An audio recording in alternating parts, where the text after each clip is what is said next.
Am I making a mistake trying to replace all my cookware with CorningWare? Don't get me wrong, this stuff is amazing, and like I detailed in my last video, it can basically do everything. But does that mean it should do everything? One of the main reasons I started making these videos was because a lot of the information I was coming across was about collecting, the history, the different pieces, even recipes. But for cookware, there's surprisingly little about the cooking experience. That's what I'm going to start exploring today, specifically cooking on the stove. Because pretty quickly, I learned these don't behave like normal pans. The first pan I got was this one. The day I got it, I was excited to try it out. I wanted to try and make some eggs because I have an egg for breakfast almost every day. I didn't record it, but this was the result. The eggs don't look bad. I always break the yolk and have them over hard, but I struggled with sticking and burning. I quickly learned that I needed to use more butter and that there was something weird going on with the heat. The edges of the eggs weren't cooking nearly as fast as the center. That's when I thought back to this video that I had seen while waiting for my pan to arrive. This is a B83 CorningWare Minuet. This is an aluminum disc. It is 1/8 inch thick. You can get them on eBay. Why are we using this? Because this heats unevenly. So I decided to get a plate like that too. After searching around, consulting the most reliable website on the internet, Reddit, I landed on this. This is an 1/8 inch thick copper plate from Bella Copper. This one is unused, but I have two more that don't nearly look this good anymore. This isn't necessary. An aluminum plate like the one from the video would work fine and would be less expensive. The reason I went with this is because despite it costing $200 for 3 of these plates, it was something that I wanted to last the rest of my life. So after getting these plates and also getting a small egg pan, I started making more eggs. This is my second attempt at making an egg. This time with the copper plate and the smaller pan. My big mistake was definitely not using enough butter. The egg cooked more evenly, but you can see that my spatula is having a hard time sliding under. I also noticed that while the surface of the egg was cooking evenly, the top was still pretty wet. Another mess of an egg, but getting better. On my next attempt, I tried using olive oil spray. This time, I had a much better experience with the egg not sticking to the pan. The egg still didn't seem to cook past the surface, so it was pretty wet when I flipped it, causing it to fall apart a little bit. But this was my first time that it didn't turn into a total mess. But this egg didn't taste as good when I used butter, so I was determined to get that part right. This next attempt, I used a lot of butter. I figured it would be best to use too much and then scale back, and this was definitely too much. I also wanted to try using the lid to see if that would help cook the egg all the way through. When it came time to flip, you can see that there's just far too much butter in this pan. The lid also didn't really help with cooking the egg, as you see after I flip it. Overall, the egg turned out okay, but there's still more to learn. After gaining a bit of familiarity with these pans, it eventually came time for me to cook a real meal.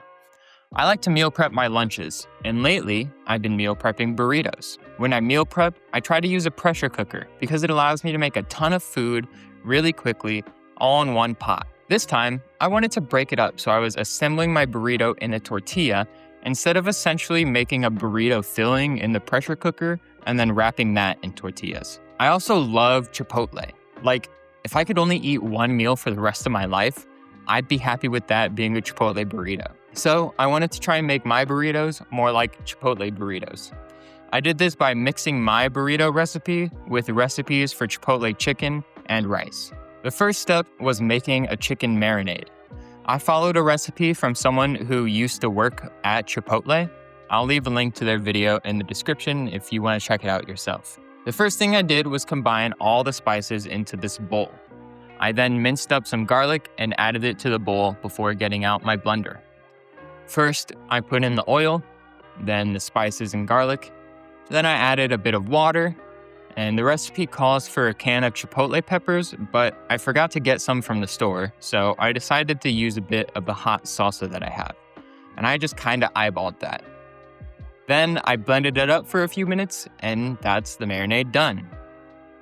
Next, I weighed out 4 pounds of chicken thighs.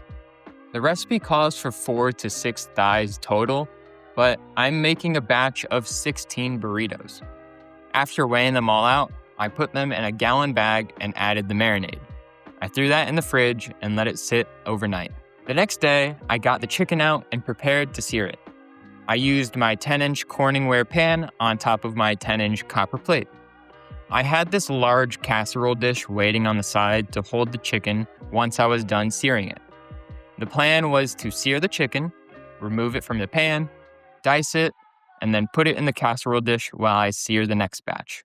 But this is where my plan starts to fall apart. I went into this with recipes for the ingredients, but I was gonna wing the cooking. I thought I could sear the chicken by throwing it into a hot pan and flipping it over after a couple minutes, but that wasn't how it played out. Looking back, I think I've identified a few things that I can immediately change for next time. First off is oil. I didn't use any oil while trying to sear these thighs, and I know now that that was a mistake. At the moment, I thought I didn't need to use oil because the chicken had been marinating, so it wouldn't stick to the pan. And well, it didn't stick to the pan. But I learned while reading Salt, Fat, Acid, and Heat that oil also serves the purpose of increasing the surface area of what is being seared.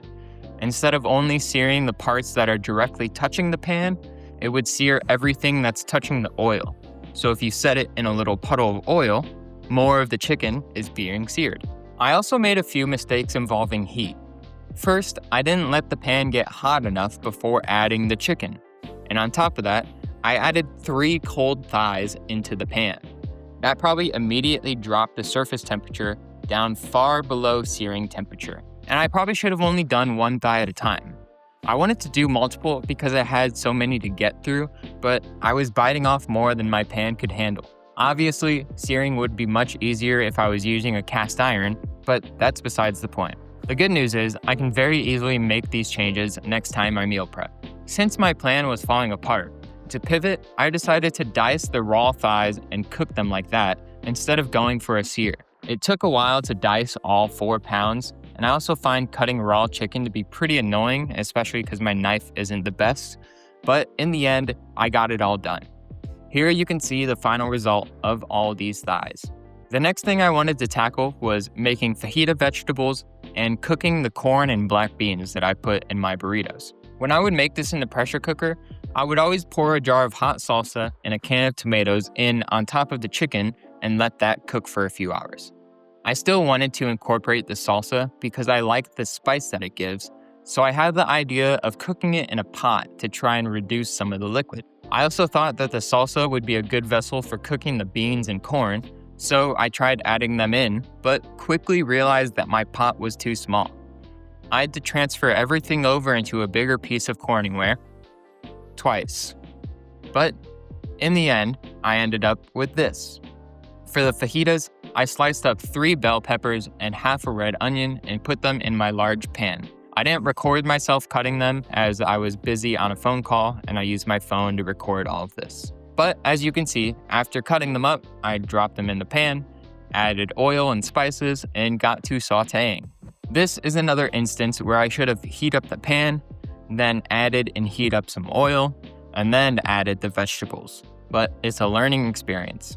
The fajitas still turned out pretty good, and once they were done cooking, I added them to my corn, bean, and salsa concoction. This is a moment where I realized I forgot to add jalapenos like I usually do. Instead of just leaving them out, I decided to slice them up now and throw them in so that they could cook a little bit before I start assembling the burritos. The last main part of these burritos that I haven't mentioned yet is the rice. I started 2 cups of brown rice in the rice cooker at the beginning and just forgot to show it. Just to add on to everything that went wrong, I messed up the water to rice ratio. I was about half a cup short on water and didn't realize it until I was done cooking. But the rice is still edible, so it's okay. After cutting up all this cilantro, I brought the rice cooker over and started to mix it in along with some lemon and lime juice.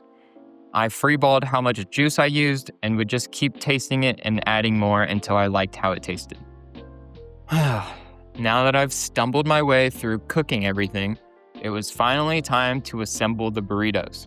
I buy my tortillas from Aldi, and I buy the largest tortillas I can find. If there's anything I want you to take away from this video, it's this. Warm up your tortillas before trying to wrap a burrito. There's a reason that every time you order a burrito at Chipotle, they start by putting it in that big press thing. When a flour tortilla is warm, it's much more malleable and won't tear as easily. To achieve this at home, all you need is a damp paper towel or towel and a microwave. What I do is I'll pull 4 half squares of a paper towel and wet them under a sink and squeeze out the excess water. Then I'll lay the first 2 squares on a plate and put the entire stack of tortillas on top of that. And then I'll wrap the rest of the paper towel over to cover the top. And then I'll microwave that for 1 minute and 45 seconds. Now, that's for 8 tortillas. If you're doing less, obviously, you'll want to microwave for less time. It is better to slightly overheat them than to underheat them though. I only microwaved my first batch of tortillas for 1 minute 15 when I was recording this, and I had some trouble wrapping a few of them. Once the tortillas were ready, it was finally time for me to assemble the burritos. First, off camera, I would add a scoop of chicken, and then bring it over and add some rice on top of that. And then finish it off with my hodgepodge of veggies, corn, and beans. And of course, top that with some cheese and then wrap it. I ended up putting way too much in this first burrito, so I decided to just drop it into a bowl and eat it once I was done with everything else. Eventually, I was unsure if I had enough rice, so I decided to add it into the veggie hodgepodge as a way to make sure that I wouldn't run out of rice, but also hopefully soak up some of that liquid in the bowl. And that's it. Here's my stack of finished meal prepped burritos. That was my experience trying to make my burrito meal prep a different way. I'm gonna keep doing it this way and keep making tweaks to try and make it better. But after this experience, I wanted to really know what was going on with my CorningWare pans. I wanted to know just how bad the heat distribution is and exactly how these copper plates are affecting it. So I went to Lowe's and I picked up one of these infrared thermometers. The way this works is you shoot the laser at a surface and it tells you the temperature of that surface. I figured if heat is staying concentrated where the flame is, then I'll see a clear difference between the center of the pan and the outside. First, I tested this with my small egg pan since that's the one I use most often. Since I have a couple of these CorningWare pans, specifically the P83B skillet, I could test one with the copper, one without, and a nonstick pan all at the same time. I turned all the burners on at relatively the same time. I only have 2 hands. And I set them all at 2.5. After letting them sit for a minute, I started checking their temperatures and was quite surprised by what I found. The nonstick pan and the CorningWare without the copper plate were at about the same temperature, but the pan sitting on the copper plate was considerably lower. It was taking a much longer time for the heat to get through the copper plate and into the pan, which I think clearly explains why my eggs would always be quite runny when I would try to flip them. I also found that while there was some difference between the edges and the center of the CorningWare pan, it seemed like much less of an issue due to how small the pan is. The trade-off of dramatically slower heating didn't seem worth it for a pan this small. I also noticed that the nonstick started to hold its temperature around the low to mid 400s, while the CorningWare just kept climbing and climbing. My verdict is that over a standard size burner, these pans don't need a copper plate, and in fact, it probably makes cooking on them worse. I took a look at the bottom of the pan after running this test and realized that it's probably because of this small lip.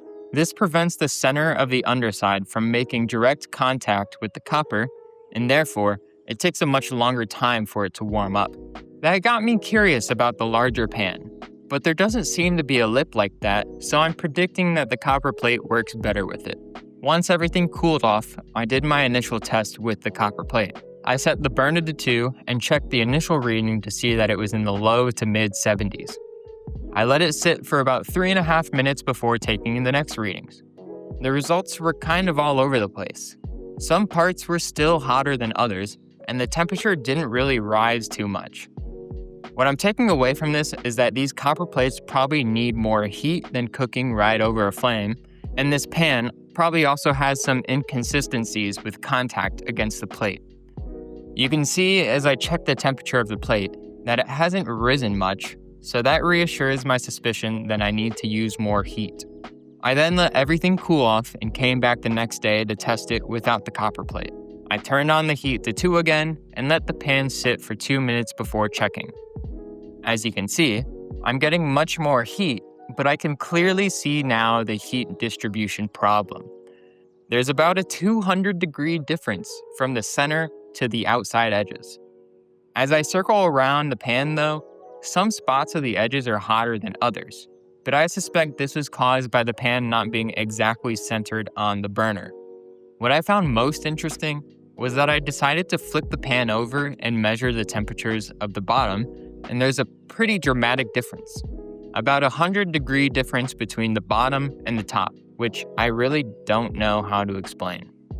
Now that I've done all this learning, it's time for me to finally make an acceptable over-hard egg. I've nailed down how much butter I should use, and I've also stopped using the copper plate for the small pan. I also turned up the heat a bit to help the egg cook through. And after all this time, I can finally say that it doesn't feel like I'm wasting my time trying to use CorningWare. And as you can see, this egg that I made this morning looks pretty good. Don't get me wrong, I absolutely think that switching to CorningWare for stovetop cooking isn't worth it. But stubbornly, I want to try and make it work, so I'm happy to have tried and failed and figured all this out. I hope you guys learned something, and I hope you enjoyed the video. Thank you for watching, and I'll see you next time.